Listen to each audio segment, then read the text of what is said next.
Welcome back to Ramp and Splash, the gaming channel of laughing, learning, absurdity, and skill building.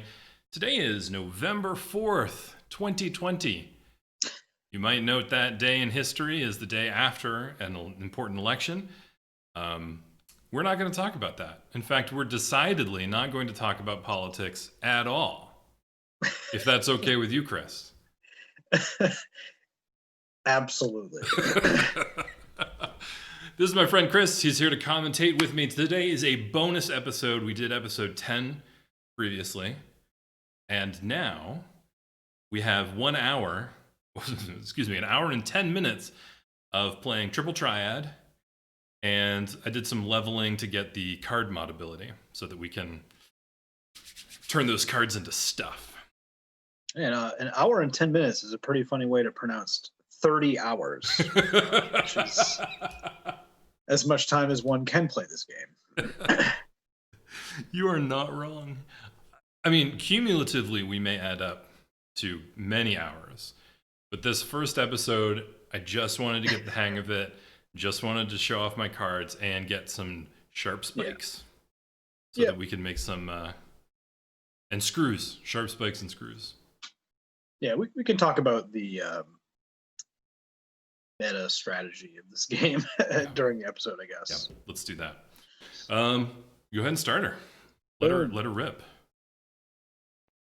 And yeah, I think the game is pretty well designed to give you the card mod ability early, but not like right at the beginning of the game. So this is the point in the game where you kind of want it. Yeah. To just start turning Magic the Gathering cards into guns. Yeah.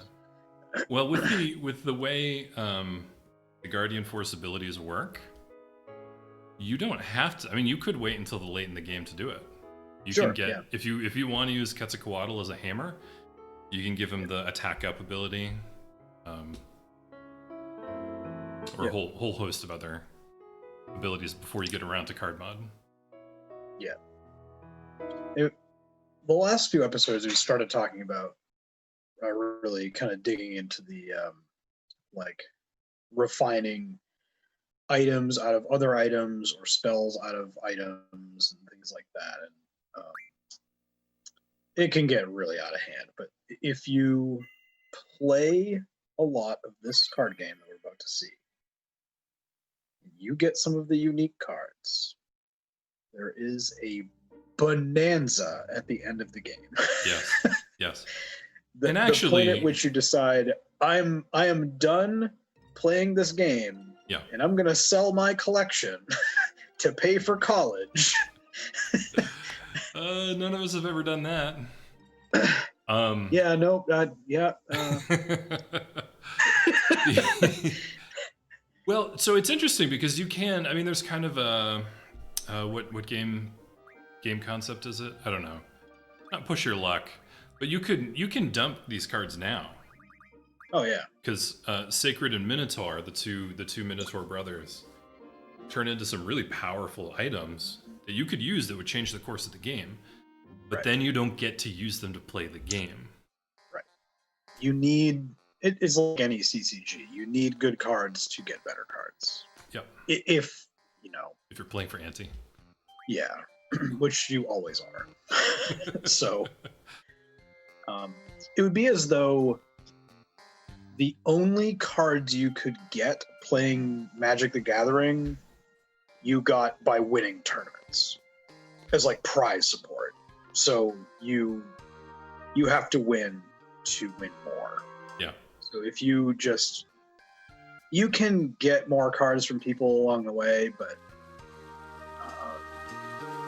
if you go too hog wild refining all your cards, then you can put yourself in a hole. But yeah. You can also lose your cards to the NPC opponents. And then they don't have to use them against you if they don't want to. Right. But they don't just disappear. They are still in their inventory. They're still there. Yep. And I mean, we might start getting into that today. I don't know. It depends on how far down a rabbit hole you go. Well, as we saw last time, when I lose, it's included in the game. There's no resetting the machine here. Yeah. All right, here we go. Listen to that music. Get that music cue. Yes. All right, so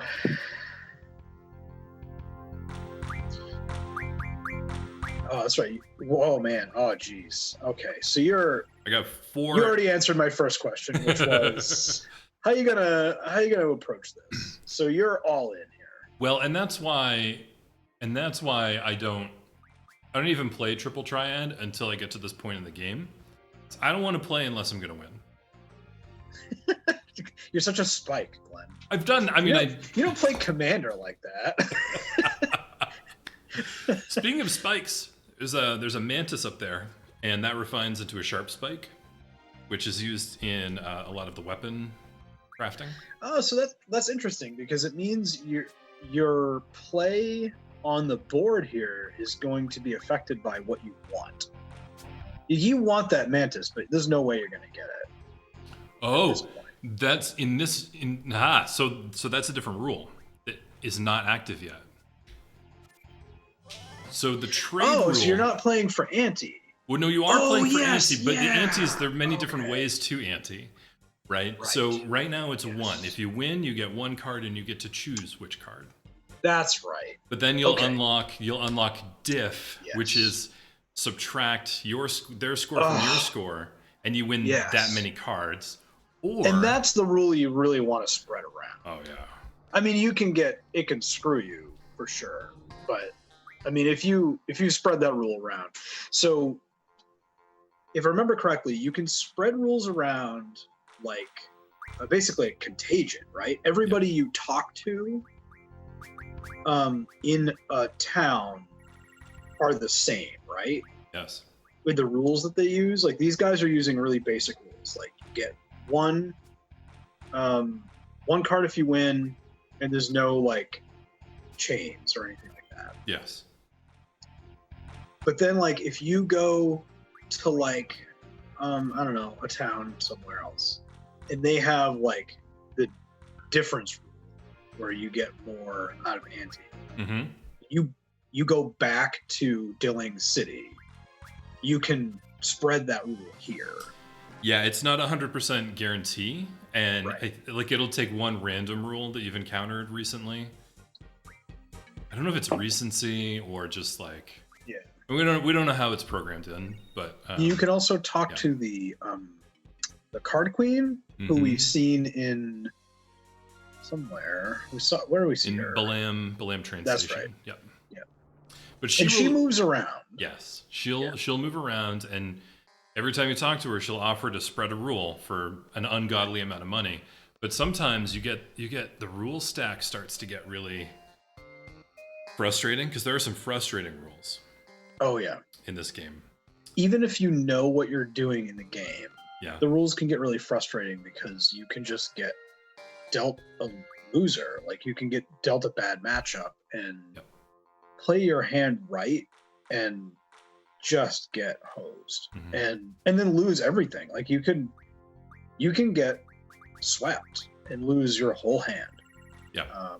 And if you're talking about doing what you're doing here, where you're throwing 4 unique cards at this scrub who is essentially playing like caterpillars, a pauper deck against you. Like you are pub stomping these people. It is ugly. This is a bad Magic the Gathering one. Like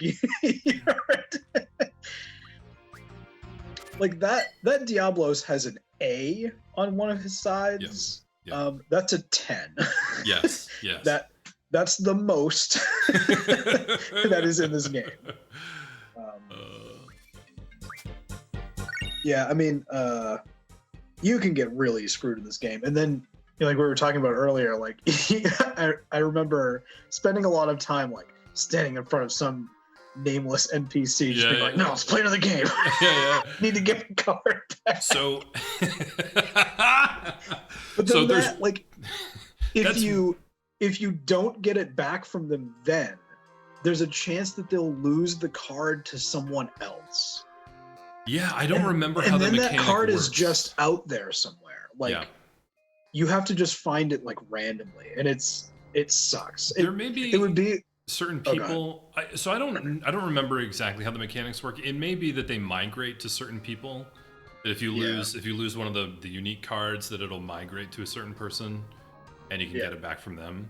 Like whoever's supposed to hold it or whatever. Yeah, but we're talking off the cuff without a strategy guide in front of us. And you also, even if that were the case, which we don't know, you would have to know who that person is.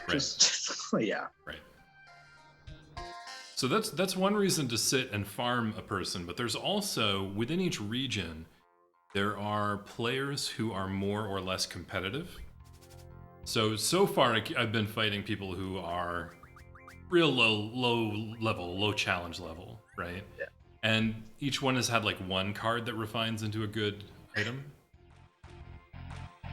But I haven't found anybody who has like consistently good cards. That might change as this hour goes on. Ah, jeez, Glenn. I'm just worried because the only card in your deck, well, in the deck that you're choosing to use, that you can afford to lose is that Tonberry. All the other ones are unique. But, well, I tell you, if you come at the king, you best not miss. Yeah, I mean, the rule set's so simple that you're basically just overpowering all these scrubs. Yes. I mean, they just, When the rules are simple, it's literally just, do you have higher numbers than they have? Right. I mean, the comparison to like a pauper deck in Magic is not far off. If I don't care how good of a player you are, I mean, having skill in Magic or V-Test or any CCG is important, obviously, but I don't care who you are. If you sit down opposite a competent player who has a deck full of rares and you are a pro with a deck full of commons, you're not going to win. That's right. Unless it's really weird circumstances. Right. And if that rare deck is built like garbage, then yeah. And weird circumstances do come up. So you can lose. Yeah. I wouldn't put it past me here. But see, this is different. These creatures are a little bit better. Yeah. The Armadodo there refines into something good. I can't remember. It's not steel pipes. I don't know. At some point in the hour, I will stop and check what refines into what. So. Yeah. You're just running the table here, though, man. Yeah. So, I mean, just for the sake of explanation, I guess, the viewer can probably tell by now, like, the basic rules where, like, each card has, like, 4 numbers on it. The numbers correspond to directions, like left, down, up, right. And when you put a card down, you're pitting the numbers facing enemy cards against those numbers. And if you have a higher number, you flip the other card. If they're even, nothing happens. Yep. So far. Right now, right now, if you're even, nothing happens, and if you're lower, nothing happens. But later on, there's other rules where, like, I think if you tie, there's like a chain reaction or something. I can't remember how the chain reactions happen. Yeah. There's a chain. Oh no, I don't remember how chain reactions happen. Yeah. But yeah, later on you can have like chain reactions. You can have like a situation where if you lay a card down and your number is lower than the one you're putting it next to, even though it's already in play, the card you play will get flipped. You can like screw yourself if you're not careful.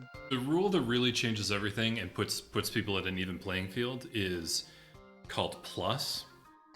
And that's if 2 numbers, and the 2 numbers, you're putting a card on there's a card on the top, there's a card to the left, and you're putting a card down at the intersection, like competing against those two cards. If things sum up to the same number, then you flip both of them. So Right. if you can put down something, that has an 8 and a 9, and if they have a 1 and a 2, both of those add up to 10. Yeah.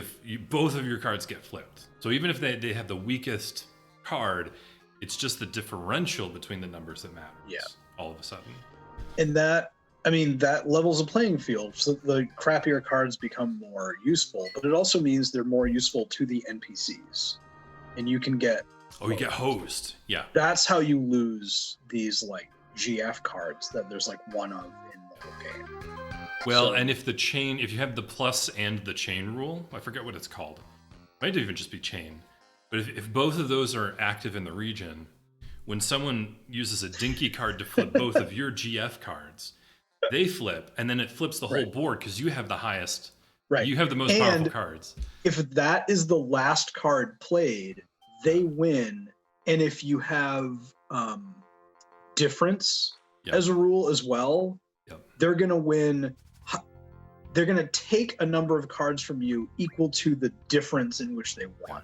So if There they won is- 7-3, they're going to take 4 cards from you. There is also a trade rule. I just remembered this just now. It's all coming back to me. There is also a trade rule at the end of the game called all, where if you win the game, Oh yeah, you take their whole scoop the hand. whole. Yeah, Yeah, that's nasty. it's brutal. And most of these rules are not worth spreading, which is why we jokingly treated the card queen in Balam as like a typhoid Mary or something, Yeah, where yeah. like she is really dangerous. And if you know enough about Final Fantasy VIII, you know how valuable playing this stupid like in fiction card game is. Yeah. That like you really do get all the hottest loot from playing this stupid card game. Yes. Yeah. And if you want to be able to do that, you got to be careful with the rules that you spread around. The one. And there's Nope. Go for oh, it. go ahead. The one rule that you do want to spread whenever you can is open, which is the hands. Oh, you can it's hands all are open flipped. hands, right? Yeah, open hands. Yeah. Yeah. Which benefits you immensely because you can see if they can beat your card. And it doesn't seem to benefit the AI at all. Yeah. They don't seem to know. We've already seen some pretty wonky AI. Mhm. I mean, you can see them putting like, you really shouldn't be put like that. That bat is a good example. Like, you really should not be exposing any 1s, 2s, 3s to an open side. Yep. But then again, all these people are scrubs. Like, there's no way you're gonna lose any of these matches Yep. with a rule like plus in play. So, yeah, I mean, but yeah, you're cleaning house here. Clean house, 'Cause- but I haven't found the person who has all the loot yet. Right. That's the important thing. Yeah. I mean, so all the cards you're getting are all just, they're like uncommons and rares, in Magic parlance. But like, it's, some of those you could probably turn into like 5 of an item. And then Mhm. each of those items you could refine into 10 spells or 20, like. It's interesting because the economy, it really is a resource management economy game because it spreads in different directions, right? So like you're saying, you can turn the cards into items and the items into spells. But you also need to collect the cards to get the specific items to make weapons, Yes. right? And then also sometimes just the items themselves, like Yeah. Quistis. Some of the items do things in combat, which we haven't really used yet, but some of them can be really good. Quistis's limit break is based on items. You have to find. She's the blue mage, and you find different items that give her special abilities. And sometimes you can get them much easier by refining them than. Oh, I bet that kid plays. You got to go get him. I think I went after him later, and He looks like a gamer. Look at the way he rides that escalator. He rides that escalator like a spike. No, I mean, it's hard to tell from so far in this video, but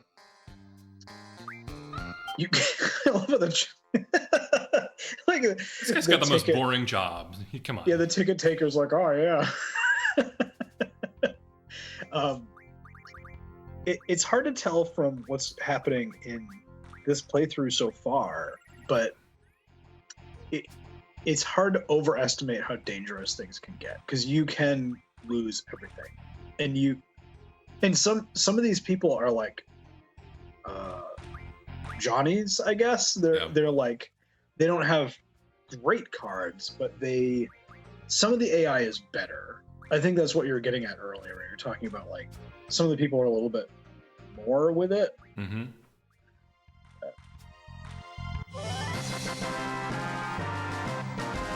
Yeah, but I mean, none of these people, the strongest number any of these rarity cards have is like 7.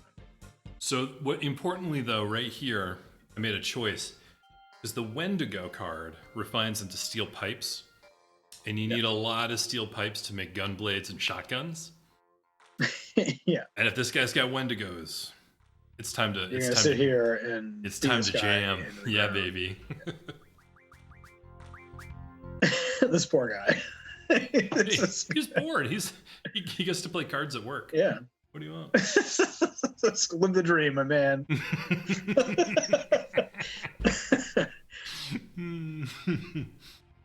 Yeah, but like you're saying earlier with the open rule, I mean, you'd be able to see. It becomes more like a chess match, and it's almost necessary if you have a rule like. This is a dangerous spot, right? Because if I put down this guy and he can flip, right? You wouldn't want to expose a weak side there. Yeah, exactly. Yeah, I was like, first draw of the playthrough.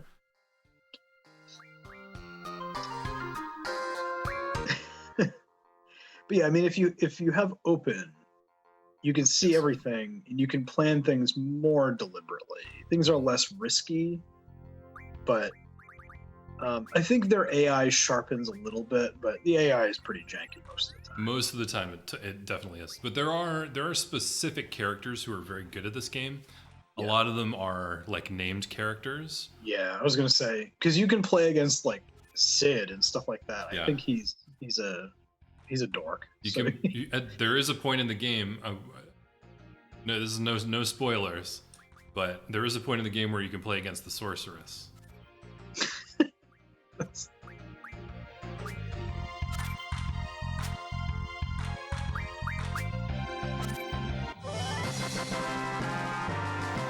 So we got that Adamantoise. I wonder if he's level 10 or not. You think we should take another 45 minutes to figure that out? God. Oh, I just noticed. I probably knew this when I was younger playing this game, but when you are selecting cards to acquire, the ones that aren't in your binder yet are blue. Blue. Name is blue. And the cards. You know what you have. We're not going to see much here, but the cards that you've had before but don't have anymore are yellow. So that lets you know what you've been cashing in for items, or what you've lost and want to regain. It's going to be in yellow. Yeah.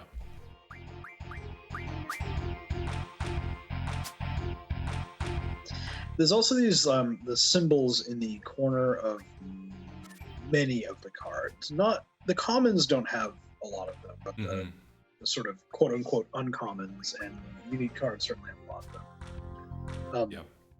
It's for an optional rule later for elemental, where cards will have like elemental. We'll have like elemental strengths and weaknesses. Yeah. And I think you get like a +1 against those. I think it's a +1, but the strengths and weaknesses don't. I don't remember them making a lot of sense. I remember thinking like, because it's not like Pokemon where there's a ring. Like Right. or like diametrically opposed. I don't know. Yeah, I don't remember what the relationships are off the top of my head. Yeah. But they have such a minor effect on the game that it's not too big a deal if that gets around. Oh, I remember. When elemental is in effect, on the board there are elemental symbols in some of the spaces. Oh, if you put down a card with a matching element on that space, all of its numbers get +1. That's right. Yeah. That is right. Pulling that knowledge out of the deepest part of my brain.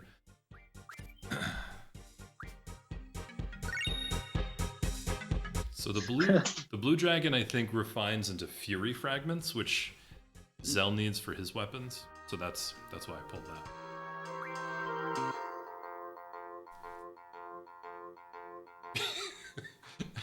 There's an announcement going, please stand behind the white line. Mind the gap.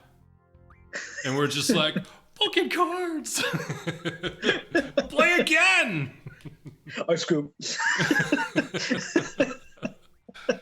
Kid, I gotta get back to work, yeah? No.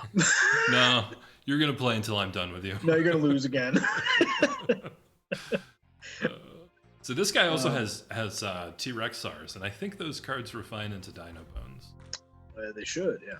And there is like a that would be bold play. You gonna do it? You should. No. Nope.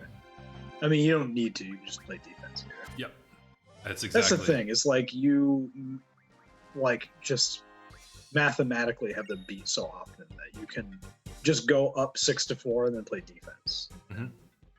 Take no risks and costs you nothing. Yep. It would be different. What's kind of interesting later on, even if there's no other rules in play, is if the difference trade rule is in effect, then you really try to start lunging for really putting the screws to them. Like, I'm gonna win all the cards. This is gonna be a 1-9 game.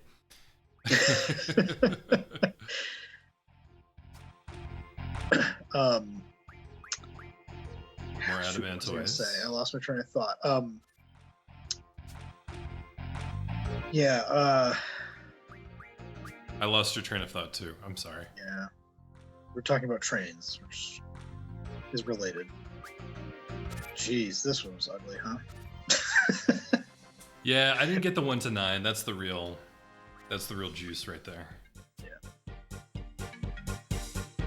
And all of the cards are the same. Like, an Adamantoise is always going to have the same numbers. It's always going to have Earth Elemental.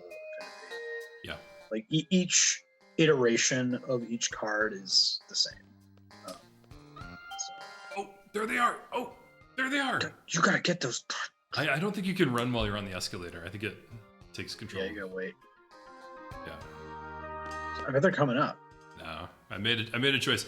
At this point, I got real hungry. I got real hungry for a card mod, because at this point we can't turn the cards into items. We don't have the ability yet. Oh. It's a Quetzalcoatl ability, and I think I have. We're gonna see, but I think I have 44 out of 60 AP. So we need 20 something AP to turn it on.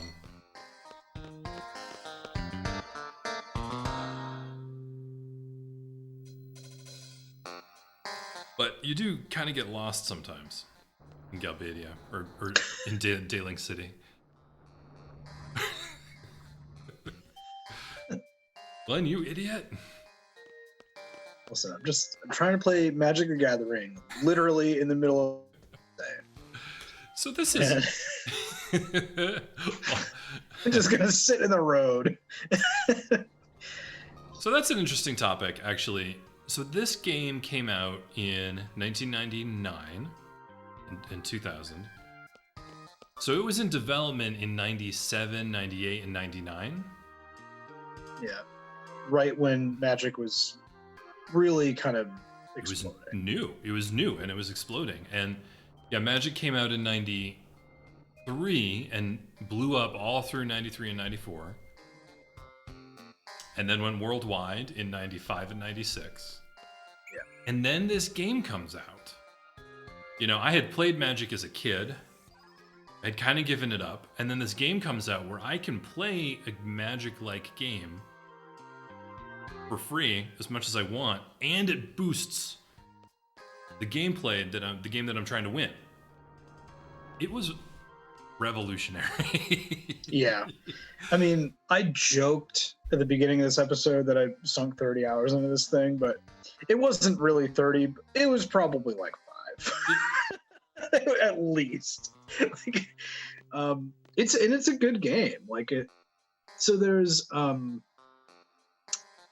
this is the beginning of like a sequence of Final Fantasy games that all have like a really complex mini game built into it. Yep. Right. This one's got Triple Triad. 9 has a card game of its own. Tetra Master? Yes. And people didn't like that one as much, partly because the rules were kind of opaque. Yeah. The game kind of on purpose, like the game makes you figure it out. Yeah. That game, the cards do level up, right? Yes. And then they get bigger. So you'll have like the same monster card, but it gets bigger as you use it in game. Yeah. 10 had Blitzball. Another thing that you can easily sink 40 to 50 hours into. Yeah. 12, they kind of stopped that, right? There wasn't a think so, yeah. Mini game at 12. 13 but I don't know. I kind of miss it. I'm like, you know. There's so in 7. So this came out after the 7 blew up and was the biggest game in the world, right? Or the biggest RPG in the world for sure. And 7 was full of mini games. The problem with those mini games was that most of them weren't fun. Right. So there was a tower defense game that was clunky. Yep. There was a motorcycle game that was better. That was decent. Better. Yeah. It was better. There was. I remember having fun with the motorcycle game, but I think it's just because of what was available. Yeah. There's a Chocobo Racing. I guess that's maybe the most robust. Chocobo Racing was like fun to play, but it looked strange. It was like playing Rainbow Road in Mario Kart. Yeah. It was really weird. For 10 minutes, and your eyes just sort of like... It was also the... it was kind of the strategy guide selling thing of that game, where you kind of needed the strategy guide to make any sense of the Chocobo breeding system. Oh, that's right. And you needed to understand that if you were to get any of the like master materia and all of the crap. So yeah. That's a good point. There was a Moogle game. There was a weird little arcade game where you fed the Moogle and then and then you didn't feed the Moogle or something like that. Yes. Well, because it was what was it called? It was like Golden Palace or something like that. There was like the Golden Saucer. Yes. Yeah. Where it was like a big Dave and Buster's, basically. but also a Roman gladiatorial arena, because there's also an area where you would murder people. Right. I kind of liked that though, because like at least the arcade part of it, because it was an in-fiction way for them to repurpose the mini games that you'd done earlier, right? Like in the exit from Midgar is where you run into that the first act of Akira like bike race thing, where you're like, you have this cool like bike that clearly somebody just like watched Akira and was like, I'm gonna put that in my video game. And I mean I have no complaints about that personally, but yeah, they let you like do that again later in the game in a way that's plausible. Like, okay, you're just at a video game machine. But So that is a highlight. I will say that.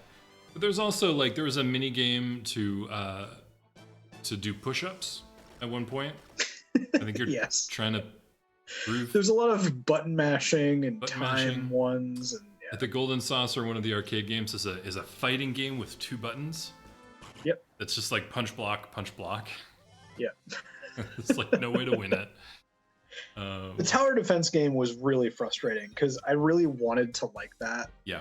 And it, like the motorcycle game is baked into the main game at some point, but it's just not great. It's not great. It's a really good idea. But... It was so recently. The reason I latched onto this project in particular was that I watched Graham on Loading Ready Run play through Final Fantasy VII at the beginning of the pandemic, which was just like everybody watching was just so grateful.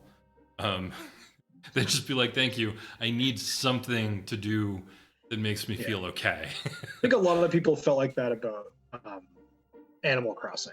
Yes. Yeah. Well, Graham's wife, Kathleen, started a whole new show about Animal Crossing at about the same time. Yeah. I think Justin McElroy said, without irony, when the Animal Crossing game came out earlier this year, he said, "This may be the most consequential video game ever released, socially speaking." No, I don't think that's wrong. I don't think that's wrong. I don't know. I mean, time will tell, but like, it really did a lot of people like a solid in terms of like self-care, like, because that was like the height of the first kind of quarantine wave and that sort of thing. And people are like, I mean, more people are dying now, but oh right. But, but we're all kind of used to it, so there's just nothing to say about it. So when I was watching Graham play, I was astonished because I remember it being full of mini games, but I was astonished by just how many mini games there were. It's not 5 or 10; it's more like 30 to 40 mini games. Yikes! There is. There's one that I never even played. It's a side scroller jumper puzzle game in the jungle, where you have to feed the carnivorous plants the things that they want so that you can jump over them. Do you remember doing this? No. No, neither do I. I think it might be to get one of the ultimate weapons or something, and I just never did it. There's one. There's a sonar one where you place the different archaeologist assistants, and then they all hit the ping at the same time and point in the direction of the object you want. God. I mean, it's literally dozens of mini games. That's weird. And there are several in this. We've already seen some mini games in this. But really, they just said, well, why don't we focus on making one mini game like real good? And I think that served them really well. Yeah, I agree. What is this? No, fish. It was a real dramatic entrance for a group of fish. Sandfish. Sandfish.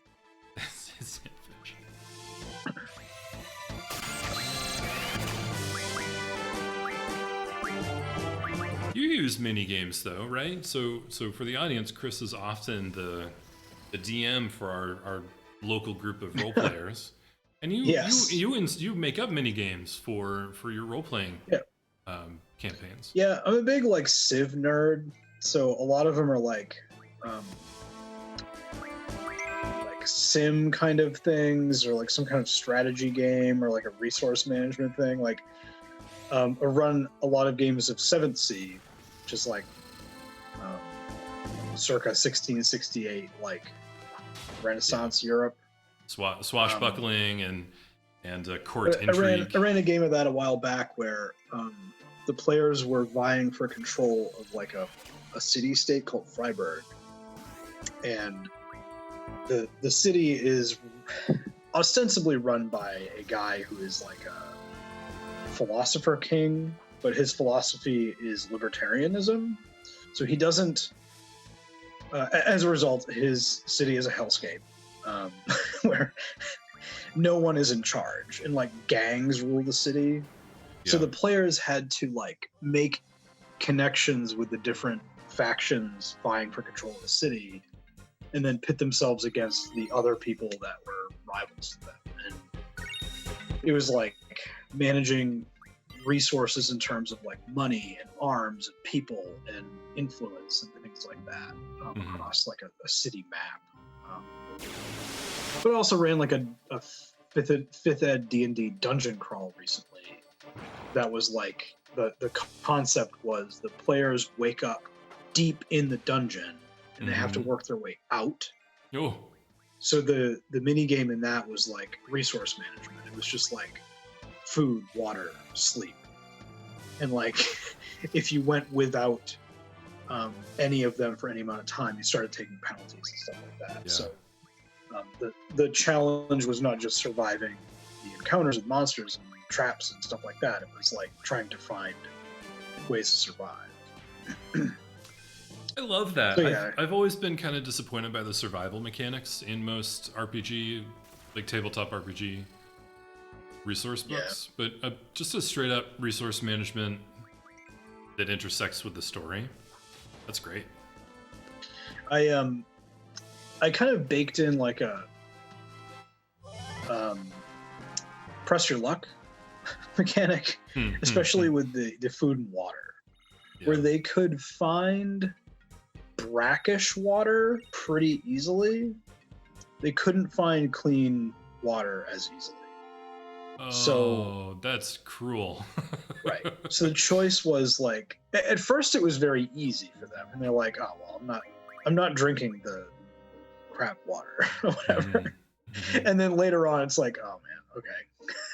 we have to try something here.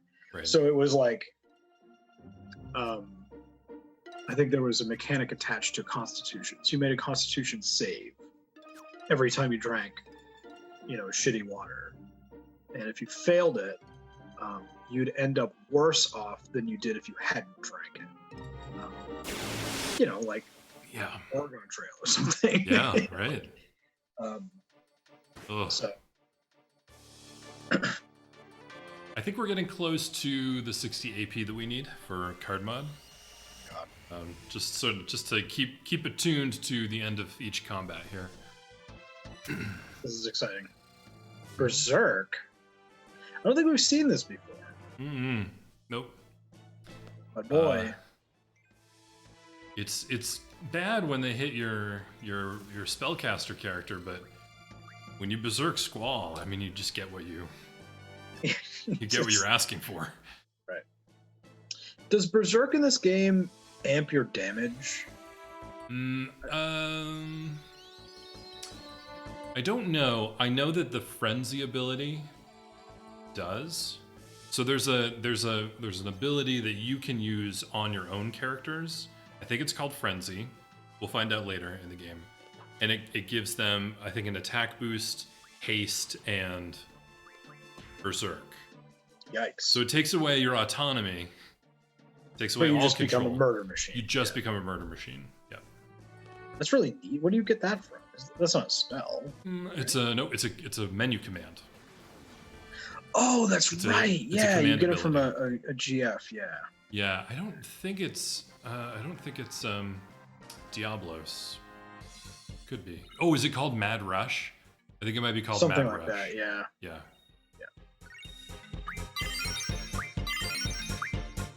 And it might be Diablos that gives it to you.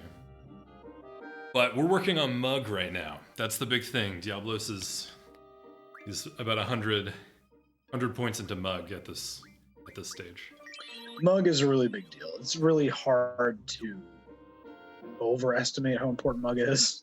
Yeah. It makes not just every combat generate items. It makes every attack potentially generate items. Like it's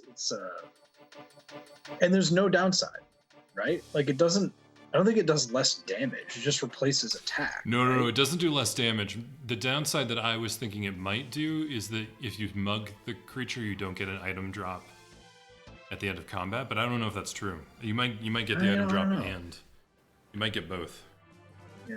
I can't remember. Thing is, even if it doesn't drop an item at the end, the mug guarantees that you get the item, right? Yeah. Like, because the item drop at the end is like random. Yeah. Often the mug items that you get are better too. Oh, they're different. Okay. They're different drops. I mean, for many creatures. Oh man. There we go. That's it. Oh man. For many creatures, the mug drops are the same, but the rare drops maybe happen more often with mug. I see. But there are a few items you can only get with mug by mugging the bosses.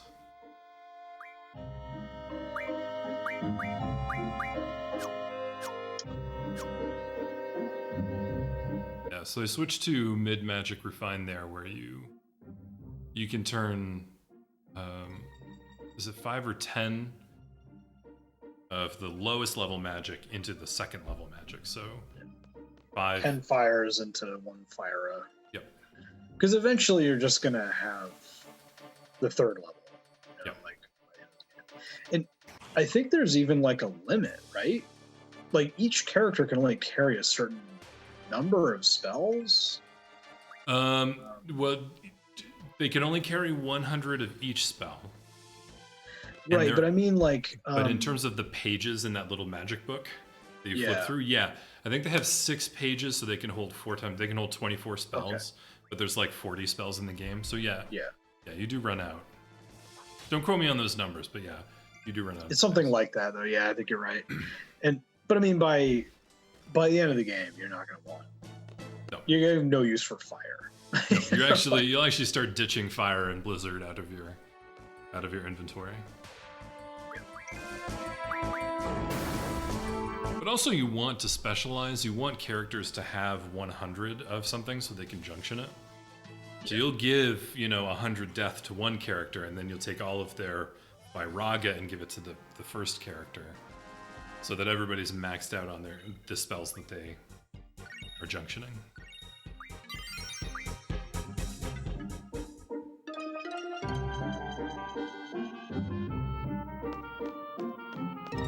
God, Glen, this is so exciting.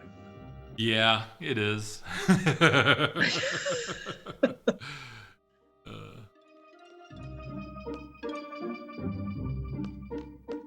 Something we haven't seen related to the cards is the card command.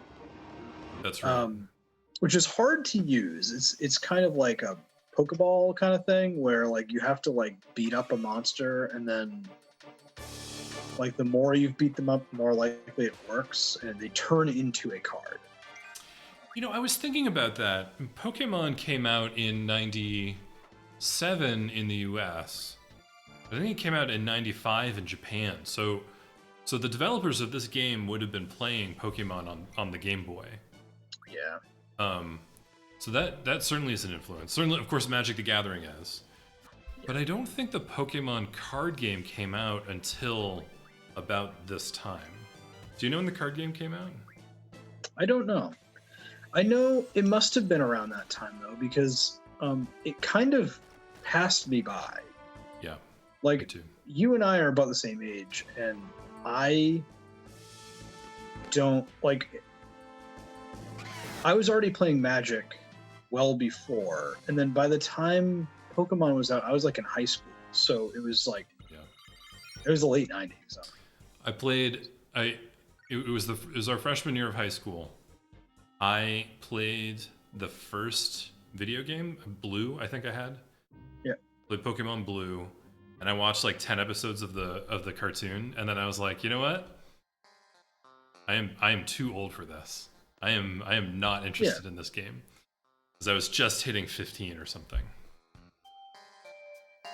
Yeah, I can see that. I mean, it's Pokemon and Harry Potter are... I mean, Harry Potter is more arguable, I suppose, because it's kind of all ages. But the prime age for those books grew up with the characters in the books, right? But Yeah. the first books came out with those characters being like 10 when we were like teenagers. Yeah. So, like, my wife grew up with them, and she loves them. The author's turfiness notwithstanding. A lot of the adults loved it too, right? Yeah. The parents, and then actually people who were older than us really. My older brother loved Harry Potter. Yeah. We were just in that weird age where people tell you it's like, oh no, it's good for grown-ups too, and you're like, I don't care. I'm in college. I'm learning how to drink. Well, I mean, I was reading things for classes in college. I literally did not have time to read Harry Potter. I mean, well, I could have carved out the time. I chose not to. The things I was reading were for English classes, and the things I was doing outside of classes was playing video games. So replaying Final Fantasies of various kinds. But listen, I read a lot of Wordsworth and Shakespeare. Yeah, sure. And I'm not saying anything bad about Harry Potter. I'm just saying, I have reasons I never got around to it. Of course. So at this point, I'm checking out what I've got already, right? And so a lot of these are grayed out. I knew that they were powerful. But you need multiple. But you need multiples. So the T-Rexor, I was right. I think it's Dino Bones, but you need 2 cards to make 1 Dino Bone. Something like that. And a lot of these, like the Mystery Fluid and the Black Hole, I'm pretty sure are blue magic items. Yeah. To teach Quistis something. Magic stones just make magic, like 2nd level magic. God. But like, so that Buell, you have 2 of them. Yeah. It's just an utterly garbage card. It's a 10-cent common. Yeah. Each one of those turns into an item. Yep. That you can get 10 castings of Fire on. Which you can then junction. It might be 5, but it's still really good. It's still really good. Yeah. We're back to our old buddy, the train conductor. Right. It would be like in the real world, like if you had this giant growth, like this 10-cent common magic, right? I thought when you said that, I thought you meant you have this giant growth. I thought you were talking about like this nasty boy. So you have this 10-cent common, right? Yeah. You can't sell it for $10, but if you have the right doodad in your pocket, you can turn it into a cake. Could you would imagine? Otherwise cost you $10. Could you imagine if I could rip this magic card in 2 and Skittles would come out?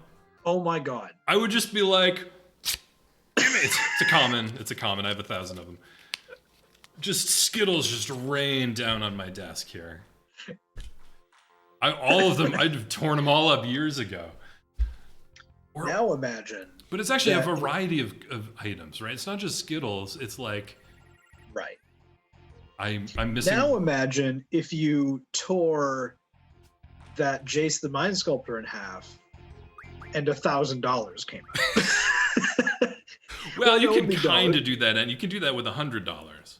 If you tore a Jace the Mind Sculptor in half and a brand new car came out. Something you've always wanted, something that you didn't even know well, he's a mind reader, right? Oh, so sure. he would turn into something that you don't even know you want because it's buried deep down. Like, well, yeah. Like he would turn into approval from your father.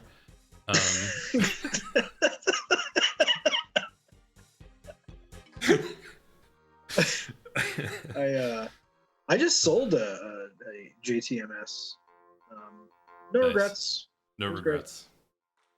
It's He's not great in Commander. He's fine in Commander. You can use him, but like... No, I mean, unless you are running a Super Friends deck with like a Traxxer or something. Like, Planeswalkers generally aren't great in Commander. I mean, because you could just beat the shit out of them. So, Yep. I think I'm with Matt on this one. That like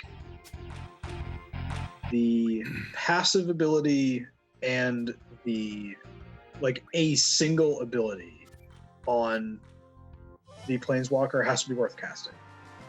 Oh yeah, I put my 2 Planeswalker decks aside. I put Planeswalkers in if the +1 does something that the deck wants. Like if you're running a +1/+1 counters deck, or even the like minus ability. Yeah. Sometimes you can get a lot of mileage out of that. Yeah. But I don't count on them, unless it's like a Traxxas or something. I don't count on them getting up to anything. Yes. And even surviving like a trip around the table. I mean, it's not going to happen. Although in our play group, sometimes I put down an innocuous looking Planeswalker and everybody thinks, someone's going to deal with that. Somebody will attack it. And then nobody does. And I'm like, I'm going to ultimate this Planeswalker. Does anybody have a response? Okay, I'm going to get this emblem. Anyway, that's enough Magic talk in this game. Let's focus on a real collectible card game. Yes. Triple. Enough about this fake card game. Let's talk about this. I would really like to tear this Magic card and have something useful pop out. like a cover letter for a job that I'm applying for. I would like that to appear. Or even screws. What if you tore a card open and screws came out? Yeah, I mean, if you tore a 10-cent common in half and you got a box of screws, yeah, you don't have to go to the hardware store. I mean, I have often thought, like, I need a box of nails, like, just to finish whatever I'm doing. I mean, they have to be the right size. It would be cruel if you ripped it. These are roofing nails. I don't need these. I need finish nails. Oh God. Yeah. Well, looks like I gotta tear up more cars. This house is just full of garbage. It just occurred to me. There are people in this world that use Guardian Forces. Some of the other Guardian Forces in the universe must have card mod, right? There is a second one in the game that you can get later that does have card mod. Yeah. Or it has card, maybe not card mod. Unless like everybody else is just trading cards that are in the market. Yeah. You are the only you're like Wizards of the Coast, and you're the only one making cards. Well, no, somebody must be making the cards. My concern is like who we can turn them into something useful. Can anybody else turn them into something? Like this guy, he's on his feet all day. He's working a pretty boring job, but an important job, right? He's telling people to mind the gap, and he's taking tickets. Can he turn one into a lunch? I bet. Does he have card mod then? Or is everybody just playing this because out of sheer boredom? Like, it's just a fad. It's just like, you gotta wonder why is the granny in the park? Why is Granny and Grampy playing Magic in the park? Just for the fun? Oh my God, Glenn! That Tonberry turns into a chef's knife. Oops. Chef knife. So. The chef knife refines into some truly heinous weapons. Yeah. But you can also refine that into death. Yes. I think. Yeah, I think so. Yeah. Oh man. Because one of the things that's, I think I mentioned this before. One of the things that can be like really exploited in this game is status attack. Mm-hmm. With things like death or sleep, because it's just a percentage. So if you have 100 deaths junction to status attack, you just kill everyone you touch. And it's a tough choice though, because it's not everyone you touch. I think your max percentage is like 20 or 30%. It's a lot though. That's a lot. Oh, yeah. But like if I give Selfie is not my hammer, right? And she's the one who has status attack. I can either have her do a guaranteed 400 damage with a spell, or have her do 75 damage, but with a 20% chance to insta-kill. there's kind of a risk-taking Right. measure there. Do you think this guy is sick of seeing your minotaurs and your ifrits? And He doesn't seem to be. He keeps coming back for more. So he's gonna beat you one of these times. He's told himself that. Maybe someday. Oh, just as a fun thing, one of the security. Let's see if we can get this. One of the security measures on Magic the Gathering cards is that there's an inner layer of paper that's blue. So if you tear a Magic card in half and you see it's all white inside all the way through, it's not a real Magic card. It's a forgery. Yep. But this 5-cent common is legit.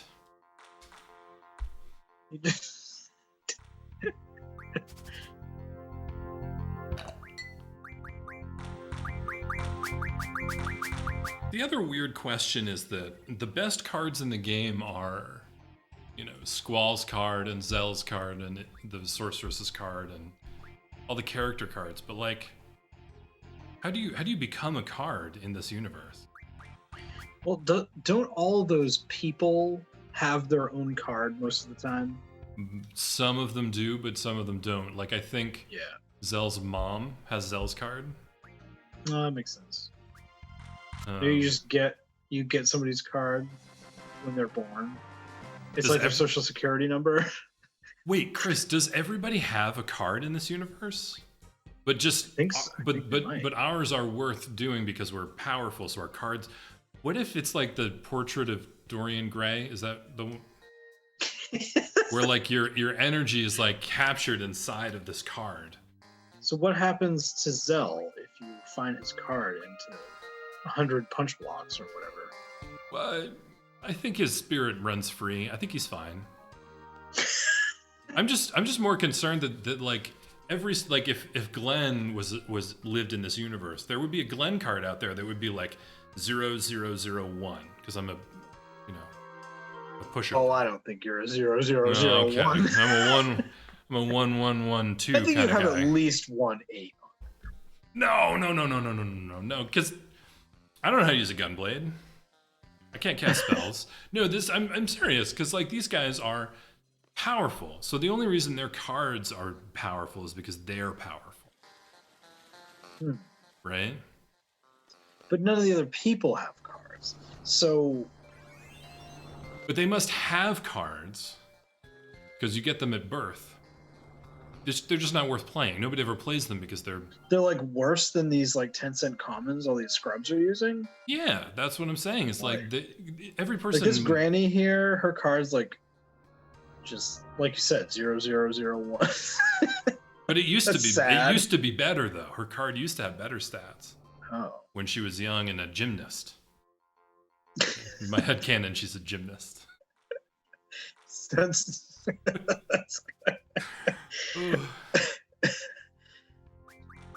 Anyway. Living dangerously, huh? Oh no.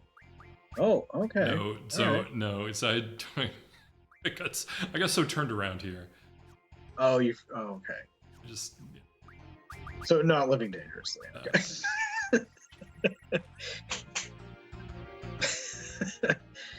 No. We're not. So I'm very aware that I'm recording these, right? And so I really don't want to, like, I am going to lose sometimes, like we saw in the last episode. And that's okay, but I don't want to keep losing. That's embarrassing. So I'm playing this whole game very conservatively.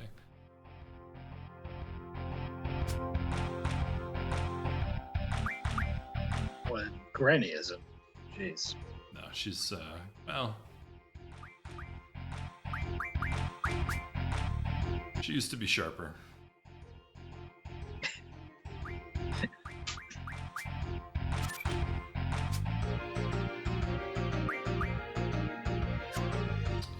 One of the other things that I noticed when I was young is that there are certain NPCs that have better cards, but there are also NPCs that play their cards like they'll play weak cards for 2 rounds or You know, they'll randomly decide, you know what? This asshole keeps challenging me. I'm gonna play with my real cards.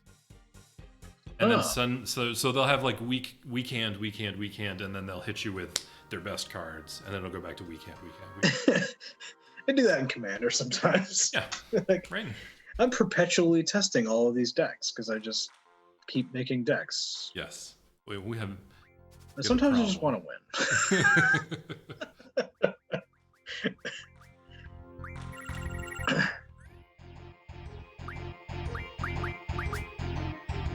So it is worth checking in with characters multiple times just to see if, because I think that guy actually with all the spiky hands, I think he might refine it to something good. So it's worth challenging people multiple times to see if they use better cards the second time.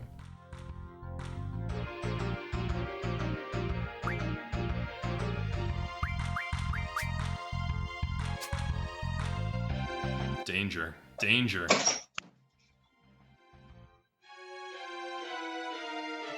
That was a close one. Granny almost got me.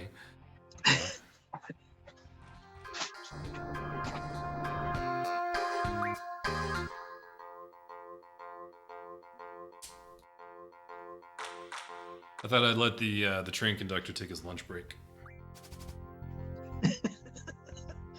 So he was playing cards with you during his uptime. Mm-hmm. Then he's gonna take a break, and then you're gonna go back and play cards. Yeah, actually, I think we're running. I think we're up against the end of our hour and 10 minutes. But we will be bothering more people with more card games later.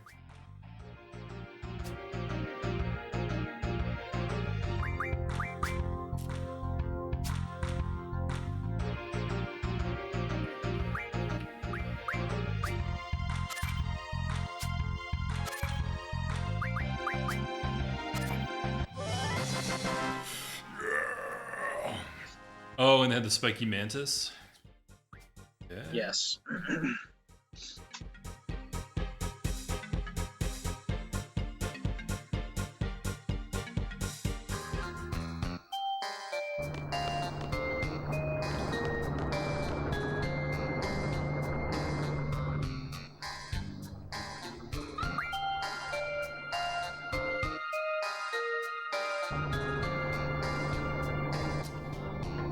I think this might be it for the episode.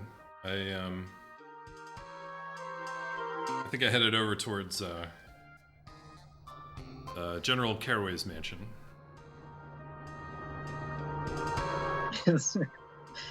Just came into Paris for a magic tournament and assassination. Play some cards. Oh god. Hashtag child soldier life.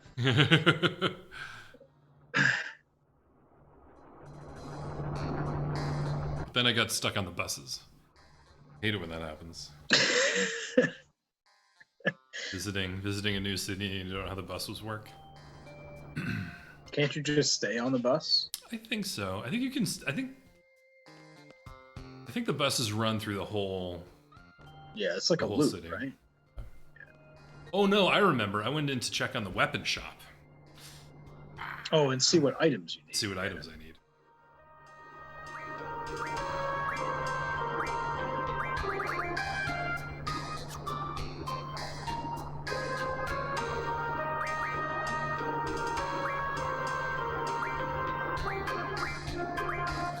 The bus audio effect has a real distortion.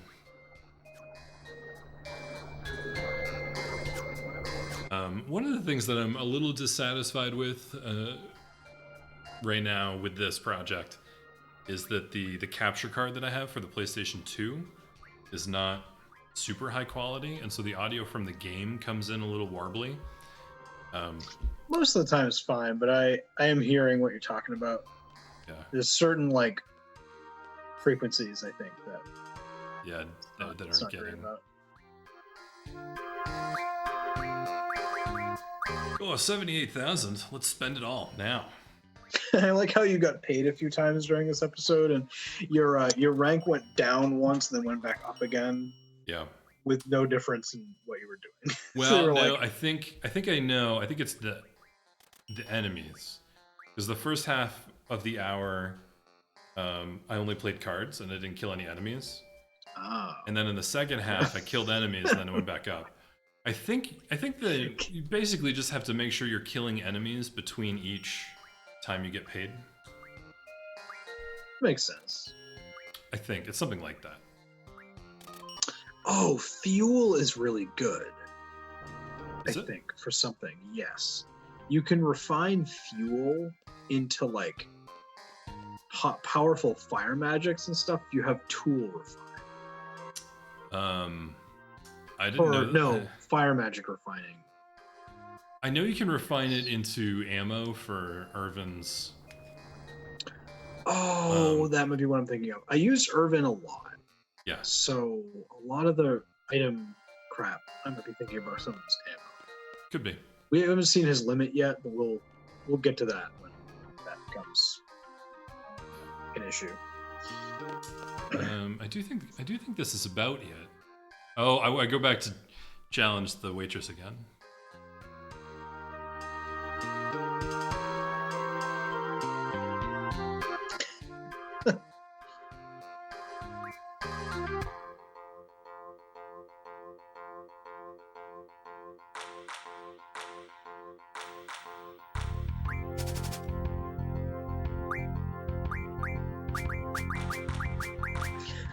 Just running around with this like $1,000 modern deck, just stomping all these filthy casuals. People just don't even know what you're doing. Like, you're winning on turn 2. You're dropping Mox diamonds on them, and they're like, dude. Well, this was back when they were just figuring out formats, right? They didn't realize that if you just print all the cards, then the game becomes an overpowered mess. Speaking of overpowered mess, I was not exaggerating when I said we can sell collections and pay for college, because I did a bit of that. Yeah. No, it's true. It's true.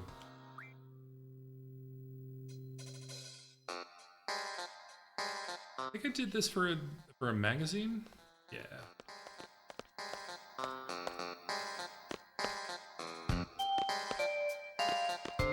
No, I think it's by that bed. Yeah. Yeah, it's got a weird hitbox. That is one of the few things that I don't care for about the way you move through the world is just getting yourself oriented to the right spot sometimes is tough. But this was right at the beginning of having analog sticks. This is one of the first games that used analog sticks. All right, speaking of sticks, I think that's it for this episode. In the next episode, we're going to rejoin our heroes as they get their mission briefing from General Caraway. And we're right back into the drama. I want to thank. Exciting. It is exciting. I want to thank Chris for being here. I want to thank you for watching. Wait, right at the camera there. And we're gonna try ripping one more card. I gotta rip it over here so that you can see it.